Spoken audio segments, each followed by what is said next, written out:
Hello, this is Kat from Mahata. I'm going to be talking to you today about the tools used in medieval limp binding, or at least the tools that I use.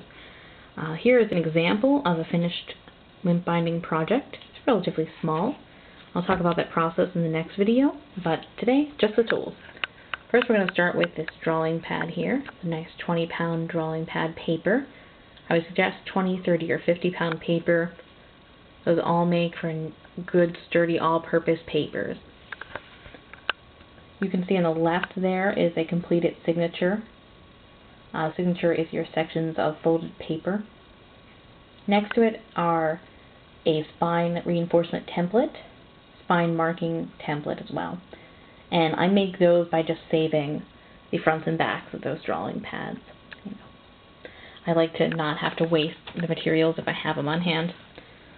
Next here is a paper cutter. It's a 12-inch paper cutter that I got from Harbor Freight Tools. Relatively inexpensive, but extremely sturdy.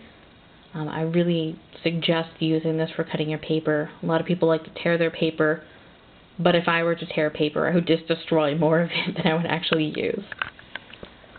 Below here, I have some tools for folding your paper. On the top is a ceramic modeling tool. I like that nice pointed edge there.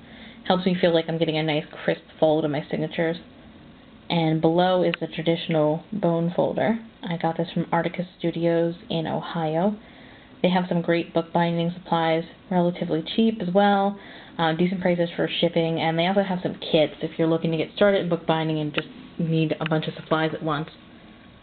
Above here I have a scrap of leather. It's actually reclaimed leather. It was obtained from a furniture store that was going out of business. It's actually a really pretty color and I can't wait to use it. On top of that leather is a tapestry needle. I'm going to zoom in so you can see it. The tapestry needle is actually threaded with wax linen cord, which I'll talk about in a second. The tapestry needle is really nice to use because you can poke it through the leather if you need to just a bit. They do make bookbinding needles, which are a little bit thicker. They do have a little bit more of a blunt tip and a bigger eye, so you can use those if you prefer. Below, as you've been seeing, is a rotary mat. This is actually a really nice size. Let me double check what size this is. 18 inches.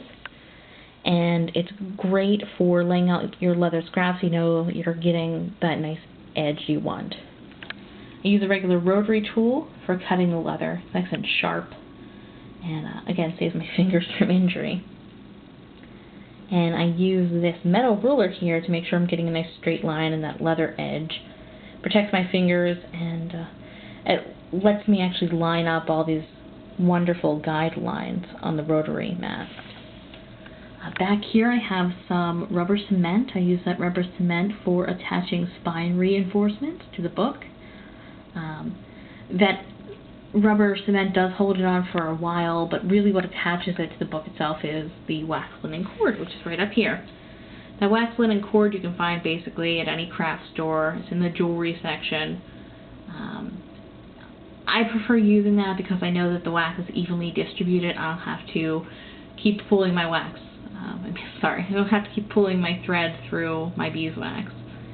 Underneath that is actually a cut piece of leather and a cut spinal reinforcement, just to show you what that would look like. Next to there is a metal awl. This is available in the ceramic section of basically any craft store.